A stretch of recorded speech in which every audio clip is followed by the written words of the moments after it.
Bapak Ibu sekalian, selamat bertemu kembali dengan saya, Arya Chandra. Semoga Bapak Ibu sekalian selalu dalam keadaan sehat, sejahtera, bahagia. Terutama dalam situasi sekarang ini, di mana banyak orang yang sakit, banyak orang yang menderita. Kesehatan adalah hal yang sangat berharga. Kita mengalami perubahan hidup yang luar biasa. Sekarang kita mengalami pandemi COVID-19. Tidak hanya di Indonesia, di mana-mana semua orang gelisah. Mengalami satu perubahan yang luar biasa. Kalau perubahan-perubahan kecil mungkin tidak terasa. Tapi yang kita alami sekarang adalah perubahan yang luar biasa. Biasanya kita bebas keluar. Sekarang kalau tidak penting-penting, jangan keluar. Kalau keluar, harus pakai masker. Kita harus menjaga jarak. Jangan sampai bersentuhan dengan orang OTG, orang tanpa gejala. Tidak boleh bersentuhan, tidak boleh sembarang pegangan pintu atau apa saja yang mungkin saja sudah terkontaminasi oleh virus. Perubahan-perubahan itu begitu terasa sekarang dan mempunyai efek yang luar biasa bagi kehidupan kita sekarang. Hal apa yang kita bisa pelajari dari perubahan ini? Sang Buddha pernah mengajarkan kepada kita 2600 tahun yang lalu. Sang Buddha mengatakan di dalam bahasa Pali, Sabe Sangkara Anicca. Yang kalau diterjemahkan secara sederhana, semua yang terbentuk adalah tidak kekal. Semua yang terjadi adalah tidak kekal. Tidak kekal berarti mengalami perubahan. Dan perubahan-perubahan itu pasti mempunyai efek untuk kita. Tetapi tidak kita sadari.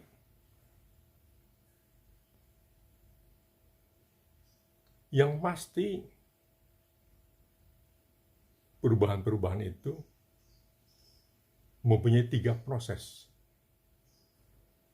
Awal, berlangsung, lenyap.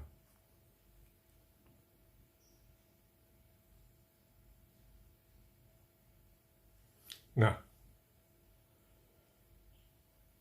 tetapi perubahan-perubahan itu karena sangat lambat, tidak terdeteksi oleh mata kita, telinga kita, hidung kita, sehingga pada waktu terdeteksi sudah menjadi masalah besar untuk kita. Kita melihat banyak hal yang rutin sekali. Bahkan perubahan yang besar ini pun, pandemi COVID yang begitu besar ini pun, banyak orang yang tidak percaya, tidak mau menerima. Sampai nanti dia mengalami sendiri, tapi sudah terlambat. Mau percaya pun sudah tidak ada gunanya. Hal yang pertama, perubahan pertama adalah perubahan waktu. Kita tidak sadari, sudah hampir 5 menit saya mulai bicara di sini. 5 menit sudah berlalu. Itu sebenarnya perubahan. Tapi efeknya untuk kita apa? Mungkin kita belum sadari. Perubahan yang kedua apa? Perubahan tentang tempat. Mungkin kalau saya mengatakan tempat yang saya duduki ini atau tempat yang Bapak Ibu duduki sekarang sudah berubah. Bagaimana mungkin berubah? Dari tadi duduk di sana dan seterusnya tetap duduk di sana. Mungkin saya ambil contoh yang lebih mudah dimengerti.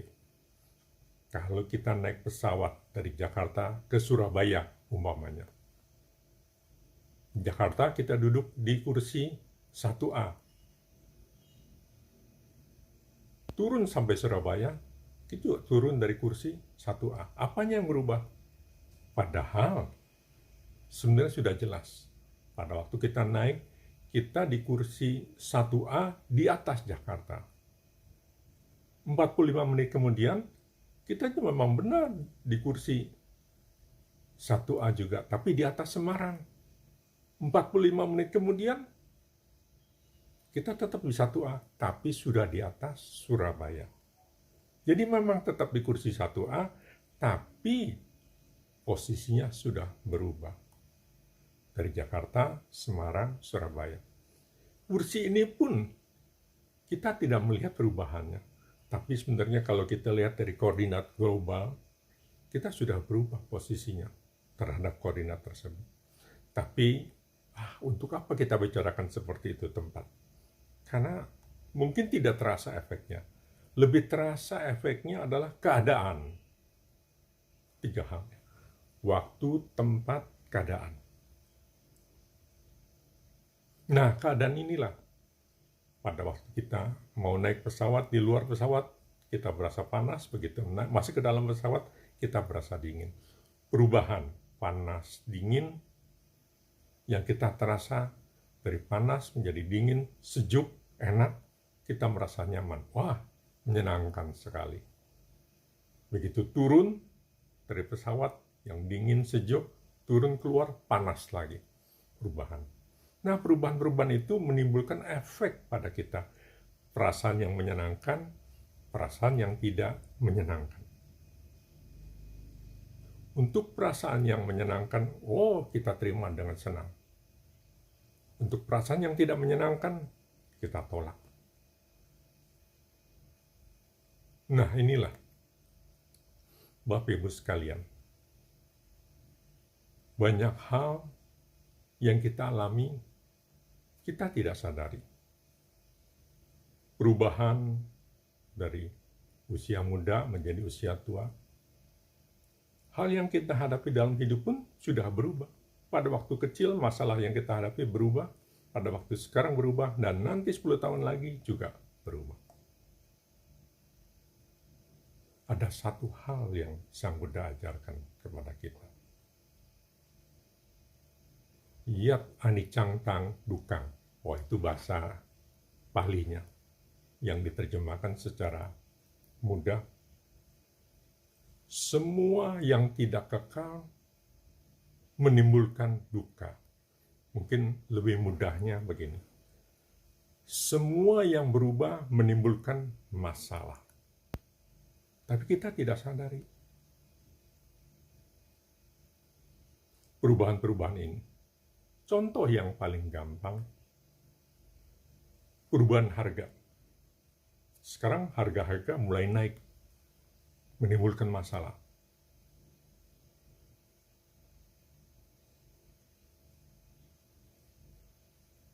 Dengan uang yang sama, tadinya kita bisa dapat beras yang lebih banyak. Sekarang dengan jumlah yang sama, kita mendapatkan beras yang lebih sedikit. Dan mungkin yang paling terasa sekarang, penghasilan. Penghasilan yang dulu banyak, sekarang karena kerja dari rumah, penghasilannya berkurang. Yang tadinya bisa buka toko, sekarang tutup toko, penghasilan berkurang. Itulah perubahan. Perubahan menimbulkan masalah. banyak sekali perubahan-perubahan. Hanya saja kalau perubahan-perubahan yang kecil ini tidak mempunyai efek yang begitu penting untuk kita.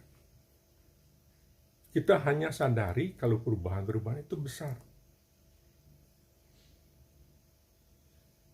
Dan karena kita tidak sadari, masalahnya menjadi lebih besar. Kita punya anak.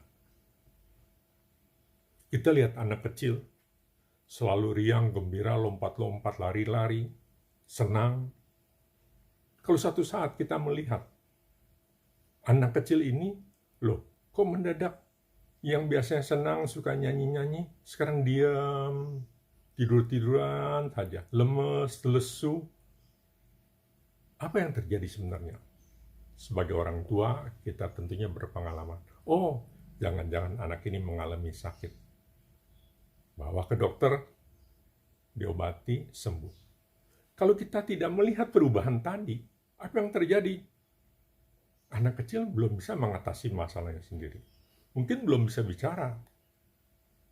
Apa yang rasanya kurang enak di badannya. Nah, sekarang kita sudah lihat, kita sudah membuktikan sendiri. Setiap perubahan menimbulkan masalah.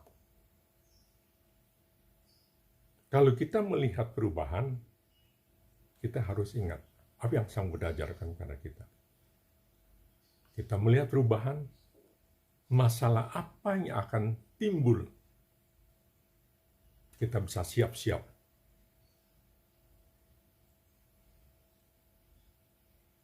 Ini kalau kita mengalami perubahan. Bagaimana kalau kita sendiri yang membuat perubahan? Contoh yang paling gampang, Bapak Ibu sekalian, kalau di kantor, memberikan perintah kepada bawahan. Lakukan tindakan A. Lakukan pembelian A. Kemudian Anda berubah pikiran. Oh jangan beli barang A. Ganti sekarang beli barang B saja. Barang B lebih laku. Belum selesai dilaksanakan, belum mulai dilaksanakan. Oh jangan. Barang C lebih bagus. Beli saja barang C. Tapi setelah dipikir-pikir, barang C lebih bagus. Tapi lebih mahal.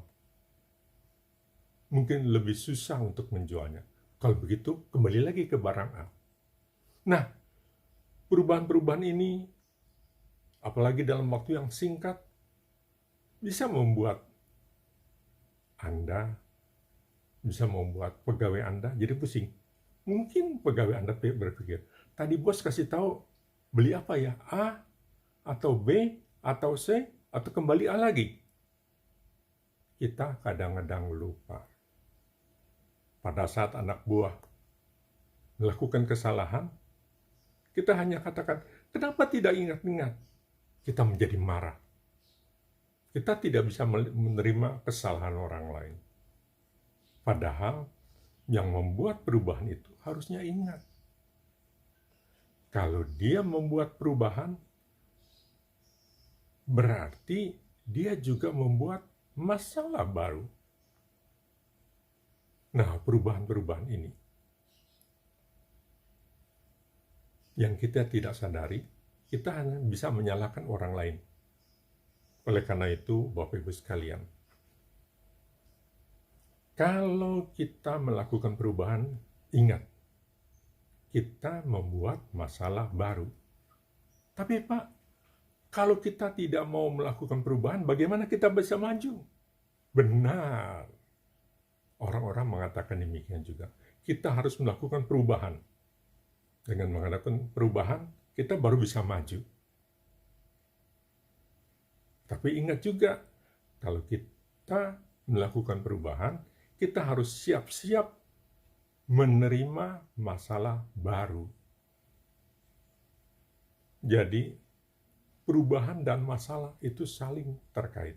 Tapi kadang-kadang kita tidak mau menerima perubahan, dan kita tidak melihat perubahan, kita baru sadar kalau kita sudah melihat, menemukan masalah. Lah, kalau kita sudah menemukan masalah, bagaimana harus kita hadapi? Ya, kita kembali lagi seperti ajaran Sang Buddha. Sang Buddha kan mengatakan, setiap perubahan menimbulkan masalah. Oleh karena itu, kalau kita menemukan masalah, apa yang harus kita lihat? Ya lihat perubahan. Karena perubahan menimbulkan masalah. Nah, kalau ada masalah, kita lihat perubahan. Perubahan apa yang terjadi sehingga menimbulkan masalah seperti ini. Inilah hal yang penting. Kita melihat masalah-masalah, tapi kita tidak melihat perubahan yang terjadi. Kita tidak melihat perubahan yang sebelumnya, dan kita tidak tahu perubahan apa yang akan terjadi dengan timbulnya masalah ini. Masalah ini timbul karena ada perubahan yang sebelumnya, dan kemudian juga menimbulkan perubahan sesudahnya. Nah, inilah Bapak Ibu sekalian, pentingnya kita mempelajari hukum perubahan. Hukum perubahan adalah salah satu hukum alam yang diketemukan oleh Sang Buddha. Dan hukum alam ini dulu ada, sekarang ada, dan selamanya akan ada. Semuanya berubah terus, tidak pernah tetap. Kalau perubahan ada terus, berarti masalah ada terus. Oleh karena itu, supaya kita bisa mengatasi masalah, salah satu caranya adalah dengan memperhatikan perubahan itu. Jadi Bapak Ibu sekalian, supaya mudah mengingat dalam waktu yang singkat, semua yang terjadi, yang terbentuk, mengalami perubahan. Dan setiap perubahan menimbulkan masalah. Kalau sudah kita mengalami masalah, ingat, lihat perubahan apa yang terjadi. Itulah salah satu yang diajarkan oleh Sang Buddha kepada kita, yang penting untuk kita hadapi sekarang ini. Pada saat ini, perubahan begitu besar terjadi, masalah begitu besar terjadi. Perubahan bisa menuju ke arah yang lebih baik, bisa menuju ke arah yang lebih buruk. Dan salah satu cara untuk menghadapi masalah dengan melihat perubahan. Cara-cara yang lain dalam menghadapi masalah kita bisa bicarakan pada kesempatan yang lain. Mudah-mudahan apa yang kita diskusikan, bahas bersama pada saat ini mempunyai manfaat yang baik untuk Bapak Ibu sekalian dan juga untuk saya. Supaya saya selalu ingat semuanya berubah. Dan saya harus siap untuk menghadapi perubahan dan siap untuk menghadapi masalah. Terima kasih untuk perhatian Bapak Ibu sekalian. Semoga Bapak Ibu sekalian bisa mengatasi semua perubahan, bisa mengatasi semua masalah, dan hidup sehat, bahagia selamanya. Terima kasih.